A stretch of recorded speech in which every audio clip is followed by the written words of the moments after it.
কোনো কিছু পেলে আমরা ধরাই দিব। এটাই আমাদের কাজ। এখান থেকে তাফসীর শব্দের অর্থই হচ্ছে খোলামেলা ব্যাখ্যা। অতএব আমরা আপনাদেরকে খোলামেলা ভাবে বুঝাই দিব। আল্লাহর জন্য কাউকে নারাজ করলে এটা ইতিহাস সাক্ষী।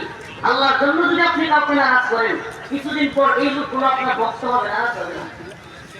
আমরা কি ভক্তের ভক্ত, নাকি আপনারা আমাদেরকে মহব্বত করে পছন্দ করেন? কথা আমরা বুঝাইতে পারিনি। অনেক লোক আছে যারা ভক্তের ভক্ত, মানে কি এমন সেলিব্রিটিজম তৈরি করছে যে শুধু তারা যা চায়, শুধু তারা যাতে বাহবা দেয় ওগুলোই বলে, ওগুলোই শুনতে চায়, ওগুলোই সুন্দর করে বুঝায়। এতে করে কি হয়, যেই জায়গায় যাদের লোক বেশি এদের পক্ষে গিয়ে একটু সামনে গিয়ে আছে, এতে করে পাবলিকও খুশি হয়, খুব মাথা হবে। কিন্তু এটা তো চলবে না। আমাদেরকে অবশ্যই দ্বীনের সহিহ বুঝের কথা, দ্বীনের পক্ষের কথা বলতে হবে। কথা বুঝে আসছে? আর হাততালি দিবেন কোনোদিন? মাথা তুলে দিবেন কোনোদিন? আল্লাহ পাক বুঝার তৌফিক দান করুন। যেন বলেন আমিন। আজকে বিজয়ের আলোচনা করবো। কিসের আলোচনা?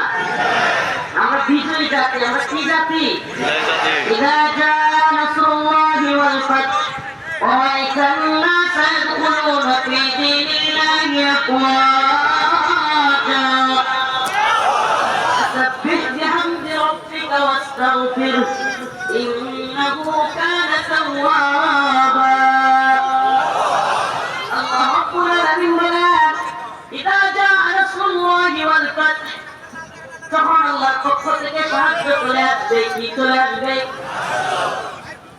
ইযা জাআ নাসরুল্লাহ, তখন আল্লাহর পক্ষ থেকে সাহায্য চলে আসবে এবং বিজয়। সাহায্য নিয়ে আসবে, বিজয় নিয়ে আসবে। ওয়ারাইতান নাস ইয়াদখুলুনা ফী দীনিল্লাহি আফওয়াজা, ওয়ারাইতান নাস, আপনি দেখবেন ইয়াদখুলুনা, মানুষ প্রবেশ করতেছে, ফী দীনিল্লাহ, দ্বীনের মধ্যে, আফওয়াজা, দলে দলে।